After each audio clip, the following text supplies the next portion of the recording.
de los creativos y de los emprendedores y de todos los que están surgiendo y creando algo es el clic que tienen que hacer en su cabeza de entender que no es un one man band, que necesitas el input de otras personas, el punto de vista de otras personas, y que tu punto de vista, con mi punto de vista, podemos llegar a algo mucho mejor que si yo estuviera solo.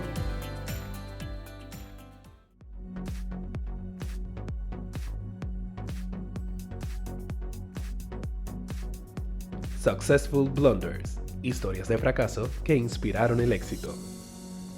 Puedes conocer más en successfulblunders.com. Bienvenidos amigos a un nuevo episodio de Successful Blunders Podcast, donde contamos historias de fracaso con empresarios exitosos para que tú aprendas qué no hacer en tu negocio y puedas escalarlo rápidamente. Y en este episodio me acompaña Facundo Paglia, el Chief Creative Officer de Lopito, Ileana y Howie. Bienvenido, Facundo. Bueno, muchas gracias por la invitación. Facundo, siempre queremos comenzar el podcast preguntándole a la persona que está siendo entrevistada que nos hable un poquito de la trayectoria y quién es Facundo. Mira, yo nací, me crié y viví hasta los 18 años en Buenos Aires, en Argentina. A los 18 tomé una decisión muy alocada de irme del país en medio de la crisis del 2001, Sí. un poquito antes de que explote todo. Decidí venir a estudiar a la Universidad de Puerto Rico, acá en Puerto Rico, sin tener, obviamente, idea de lo que realmente significa hacer un cambio de país, ¿no? ¿Por qué seleccionaste Puerto Rico? Tenía a mi hermano trabajando aquí y también me interesaba mucho Puerto Rico al ser parte de los Estados Unidos. Era una manera de entrar a Estados Unidos sin tener que, por ahí en esa época, no me sentía tan seguro con el inglés. El idioma, sí. Con el idioma. Después me fui a trabajar 8 años, que ahora lo contaré, y estoy todo lo contrario. Ahora estoy a veces más cómodo en inglés que en español, pero sí, vine en el 2001 a estudiar en la Universidad de Puerto Rico. Estudié 4 años aquí. Al principio fue bastante con mucha incertidumbre, ¿no? Yo llegué acá con dinero para pagar el primer año de universidad, no sabía qué iba a hacer después, o sea que eso obviamente marcó mucho mi manera de ser, mi manera de trabajar, de darle para adelante, ¿no? Ante la adversidad, ¿no? En el último año de universidad gano el certamen de creativos jóvenes y me abren las puertas de Leo Burnett, una agencia que ya no está en Puerto Rico, pero que es muy grande a nivel mundial y Sí. era muy grande en ese momento. Y ahí tuve el placer de trabajar con gente muy talentosa, aprender mucho. Estuve 5 años ahí. Ahí decidimos con mi esposa, a quien conocí en la Universidad de Puerto Rico, movernos a Estados Unidos para tener un desafío más grande a nivel laboral, tanto ella como yo. Y ahí me moví a Grey, New York. En Grey, New York trabajé primero en la parte hispana y luego en la parte del mercado general americano por 5 años también. Hice carrera también ahí, entrando como senior copywriter y terminando como director creativo. Y en el 2019 me llama Wieden & Kennedy, que para los que no saben, Wieden es como la meca de la publicidad. Sí. Y ahí fue como back to the basics, ¿no? Volver a competir con los mejores, clientes enormes, briefs muy challenging, y la verdad que fue muy divertido estar ahí. Y luego poquito antes de la pandemia, me llaman para volver a Puerto Rico para manejar el merge entre Wunderman y JWT, que dio lugar a Wunderman Thompson. Sí. Y vine como Chief Creative Officer, hice ese merge, lideré la agencia. Después hubo un merge más grande de agencias de WPP, donde Wunderman Thompson fue absorbido por VML, y ahí pasé a ser el Chief Creative Officer de Commerce y de Health de VML. Tanto en Estados Unidos como en VML tuve la oportunidad de ganar muchos premios, de ganar muchos new business, ¿no? Y eso me abrió las puertas ahora de Lopito. Hace un año que estoy como Chief Creative Officer en Lopito, Ileana y Howie, en un periodo de transformación muy grande de la agencia, y estoy muy contento, la verdad. Y eso te conté 20 años de mi vida en 3 minutos. Qué bueno, cuando yo estaba sumando más o menos todas las experiencias, pensaba que tenías como 60 años, porque has hecho grandes cosas en grandes lugares. Y eso toma tiempo. Mencionaste que tuviste 5 años y etcétera, pero la verdad es que posicionarte en esos roles, en estas empresas, no es nada fácil. y presumo que por ahí vienen algunos de los blunders que has Que te tenido en tu contaré. carrera. Y entonces pues te felicito por esa gran trayectoria Gracias. y qué bueno que estás de vuelta en Puerto Rico apoyando la gestión que tanta falta hace en la parte creativa, en las agencias de publicidad. Facundo, háblame un poquito en todos esos brincos que has hecho a lo largo de tu carrera. Háblame de los setbacks o Sí. esos problemas que confrontaste o cosas que fueron blunders. Sí, mira, uno de los primeros momentos donde dije, ¿qué voy a hacer? Fue bien al comienzo de la carrera, en el 2007. Tenía 2 años y medio por ahí en Leo Burnett. 2007, burbuja hipotecaria, explota, crisis, todos los clientes recortan presupuestos. Tenía un montón de presión encima, sin experiencia. Y medio que empecé a desenamorarme de la publicidad. Lo sentía como un fracaso, Claro. casi. Inclusive hubo un movimiento muy grande de gente en la agencia, se fue gente muy talentosa. Pero también cuando la gente se va y se generan oportunidades, ¿no? Que uno tiene que aprovechar.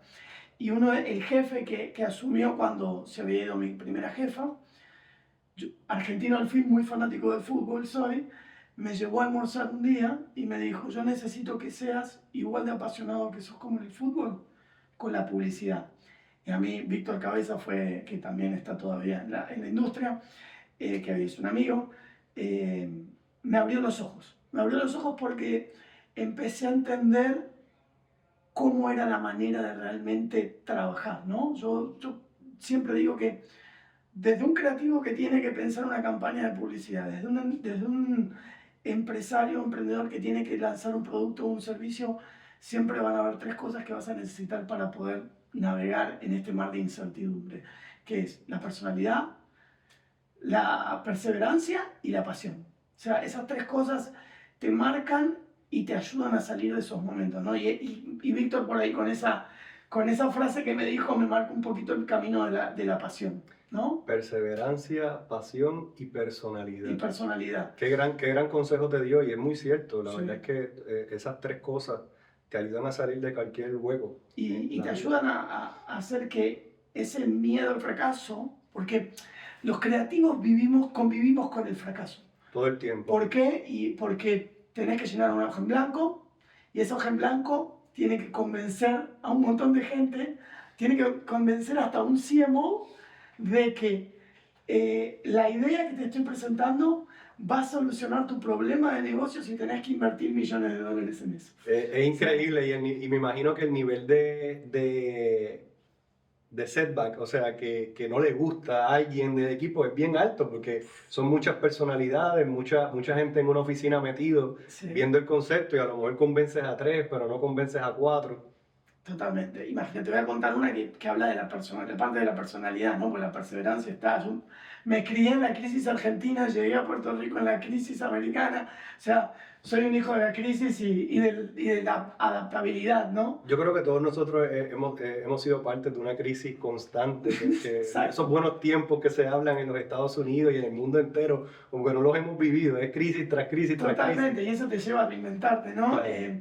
Me acuerdo cuando yo estaba en Estados Unidos, uno de los proyectos a los que le guardo más cariño, pero a la vez sufrí más, fue para Procter & Gamble. Fue una campaña para el Mundial de Fútbol 2014 y era una campaña para toda Latinoamérica, multimarca de P&G. Proyecto de 1 año, proyecto que cambió de dirección 3 veces, proyecto que era una licitación, era un new business entre todas las agencias de Grey. Proyecto que lo gané 2 veces, lo ganamos 2 veces. O sea, lo ganamos una vez, fuimos a presentarle a Mohamed Samir, me acuerdo de su nombre, que era el presidente de P&G Latinoamérica, un egipcio que llegó en helicóptero a Nueva York, se bajó, le estaba presentando a él y a varios más de su equipo, y él en un momento saca el teléfono mientras yo le estoy presentando. Y yo dije, ¿qué hago ahora? El tipo no me está prestando atención. Sí, dejó de prestar atención. Y yo dije, ¿qué hago? Y miré a los demás y dije, ¿sabes qué? Yo sigo como si nada. Y ahí demostré personalidad y siguió la presentación. Esa campaña la iba a filmar González Iñárritu. La mataron, no filmamos con Guillermo González Iñárritu.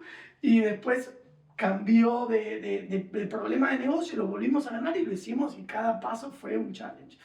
Y hablando después con Mohamed Samir, este que lideraba P&G Latinoamérica, me dijo que lo hizo a propósito.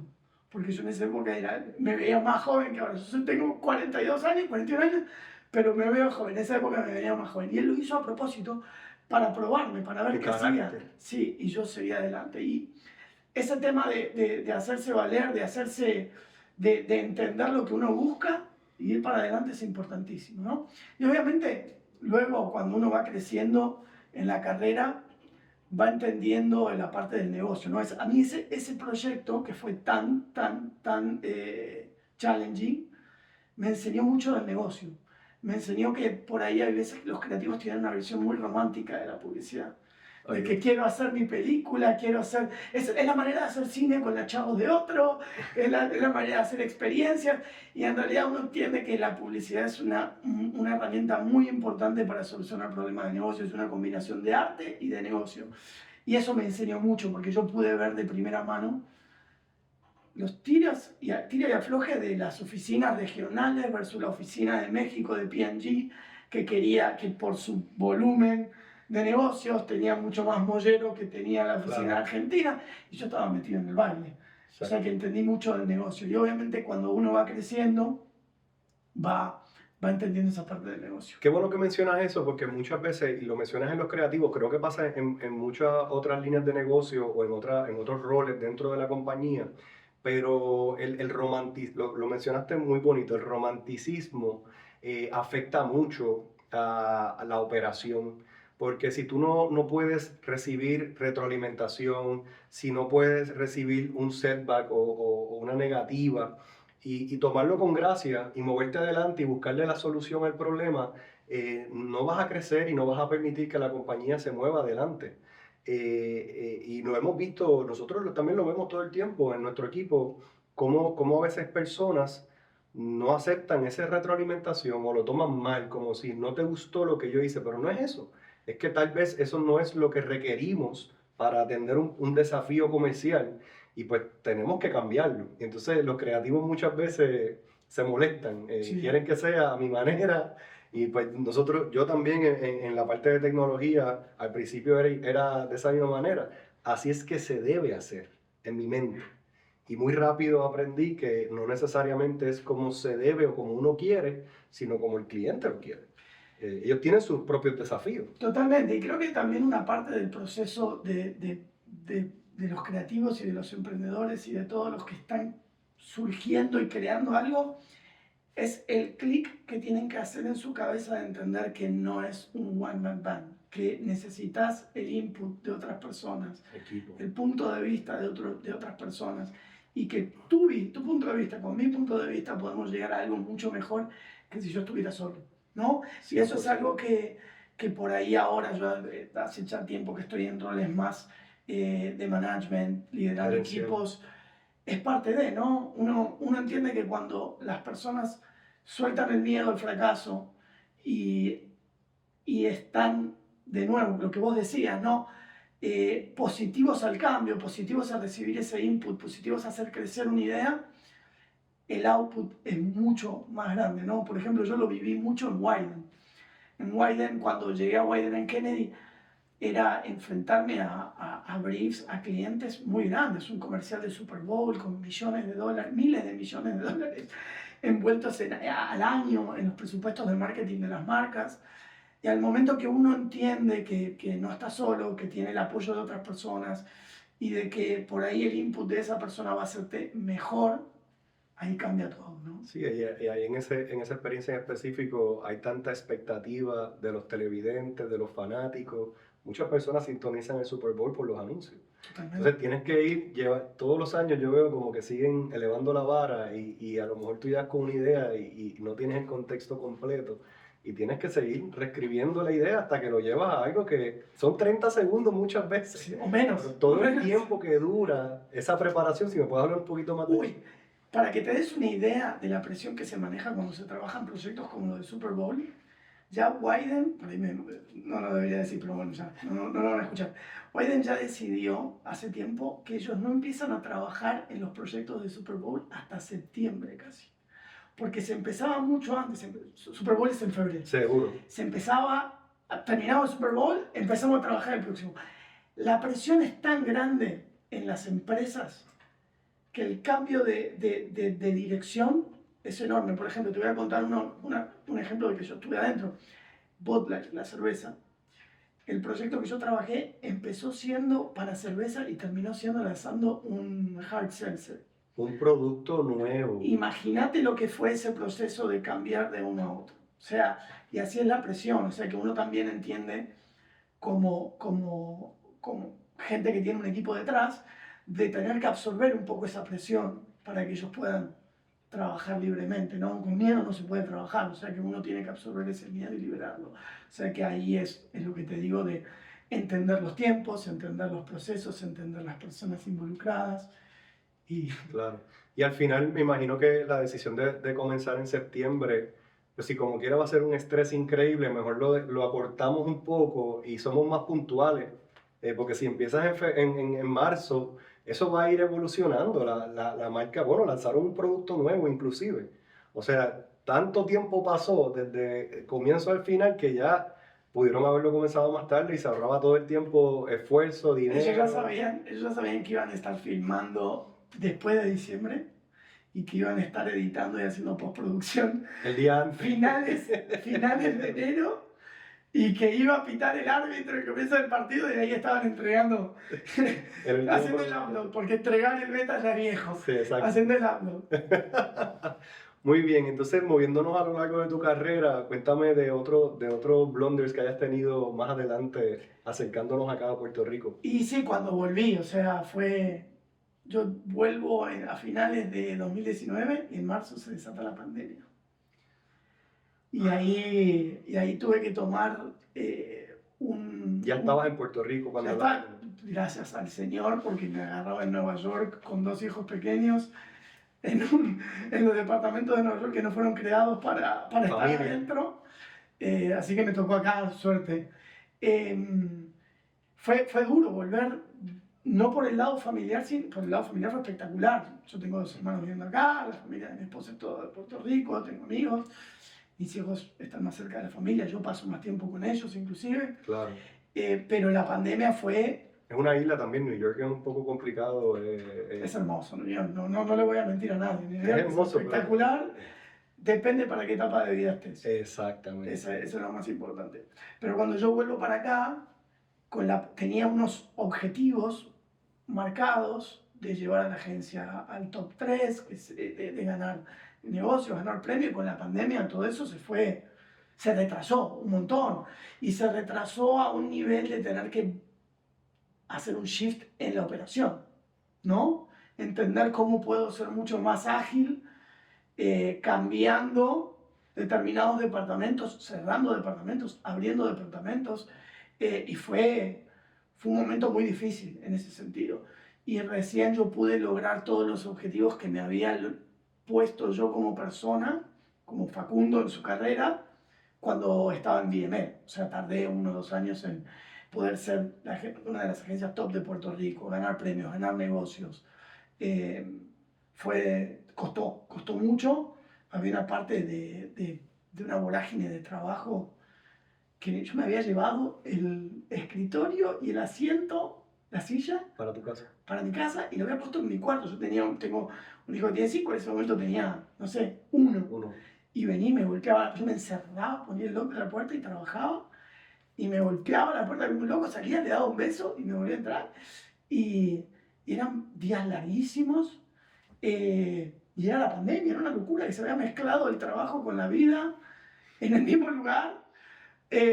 Cada vez que mencionamos la pandemia en el podcast, pienso que todo el mundo en su área o en su vida sufrió grandemente los estragos de la incertidumbre, de qué va a pasar. ¿Cómo pudiste, porque me imagino tu hijo tocándote la puerta y tú tratando de sacar un un tema creativo. Sí, vendiendo un new business, tratando de ganar un negocio. Debe ser bien cuesta arriba. ¿Cómo lo manejas? Bueno, por ahí de nuevo vuelvo a lo primero que dije, la perseverancia, la personalidad y la pasión. O sea, si no hay... O sea, si yo no voy a estar con mis hijos o jugando al fútbol o con amigos, voy a estar trabajando. O sea, son las cosas que hago yo. Y si estoy trabajando, tiene que ser con pasión, tiene que algo que gustarme. Claro. Yo siempre le doy el consejo a los equipos de, si le vamos a presentar una idea al cliente, que nos guste. No hay peor cosa que tener que ejecutar una idea que no te gusta. Porque vas a tener un montón de blunders en el momento, y para solucionarlos te tiene que gustar y tenés que estar apasionado. Y el cliente se da cuenta cuando el creativo no está 100% comprometido con la idea o le dieron demasiada dirección y lo que está es llenando los blancos. El cliente se da cuenta cuando el creativo no está on board con lo que está presentando. Eso es bien notable. Totalmente, y además para mí los CMO, los mejores CMO son los que se envuelven, son los que realmente son creativos frustrados, pero que lo ven del parte del negocio, ¿no? Sí. Lo ves con Fernando Machado, que en Brasil le llaman el Machado Effect, que ahora que todos los CMO quieren ser como Fernando Machado. Fernando Machado se juntó con Anselmo Ramos, que ahora tiene Bot, y encontraron una manera de trabajar donde realmente están impactando el negocio, los están dando vuelta, y es increíble. Y de nuevo, si el cliente se da cuenta que el creativo no está behind the idea, claro, no va a funcionar, ¿no? Al final son objetivos muy grandes que todos tenemos. Facundo, nos queda un poquito de tiempo. Me gustaría que pensaras en un último blunder ya acercándonos a tu experiencia más cercana o anterior, pero ya más después de la pandemia. ¿Algún setback que hayas tenido y cómo lo manejaste? En el último tiempo, un setback, la verdad que no con wood, no sé muy madera, pero no he tenido. Sí tengo una parte de nuevo, uno empieza como creativo y empieza a entender el negocio, y creo que ha habido un cambio muy grande en la manera de tratar a las personas y a los empleados en las empresas. Yo creo que venimos de una época donde todos los empleados éramos iguales, les dabas todo lo mismo, los tratabas a todos iguales, y hoy día uno tiene que hacer un esfuerzo muy grande para conectar con las personas, para que se sientan cómodas y den su mejor performance, ¿no? Por ahí las generaciones más jóvenes necesitan que uno esté mucho más encima de ellos, y por ahí gente que tiene más experiencia, con que le digas, hola, ¿cómo estás? ¿Todo bien? ¿Vamos bien? ¿Me necesitas para algo? No, ok, listo. Sigo, pero el otro tenés que ir, estarle más encima, preguntarle más de su vida por ahí personal, cómo estás, etc. Y eso es un aprendizaje constante, ¿no? Sí. Lleva un cambio de mentalidad de nosotros, los que por ahí ya no somos Gen Z o Millennial, y empezar a ponerte en el zapato de ellos para poder, de nuevo, nosotros los que somos al final del día son facilitadores para que ellos hagan el mejor trabajo posible. Totalmente. ¿Y cómo hago eso? Puede ser un consejo creativo, obviamente, los doy, pero también hay consejos de cómo lideras vos a tu equipo, ¿no? Por ahí me siento con los líderes y hablamos un poco de liderazgo y de cómo ellos tienen que bajar esa seguridad para que los más jóvenes, que por ahí no tienen tanta experiencia, no sientan tanto la presión y se apasionen por lo que están haciendo. Excelente. Antes de irnos, me gustaría que repitiéramos personalidad, perseverancia y pasión. Y pasión. Eso yo creo que es el título de este podcast, porque me encantan esas tres palabras. Y qué bueno que las aprendiste en un early, o sea, temprano en tu carrera, porque eso hay personas que nunca lo aprenden, que pasan su carrera completa y no se dan cuenta que esas tres cosas te llevan muy lejos, y tú lo has demostrado totalmente, una y otra vez con los stepping stones que has tenido en tu carrera. Te agradecemos por participar del podcast. Bueno, amigos, recuerden sintonizarnos en YouTube para más contenido. Recuerden que estamos a través de todas las redes sociales. Quería comentarles que más del 80% de las personas que ven este podcast no están suscritos a nuestro canal, así que dale a la campanita para que te lleguen las notificaciones y puedas ver más historias de fracaso que impulsaron el éxito. Buen día.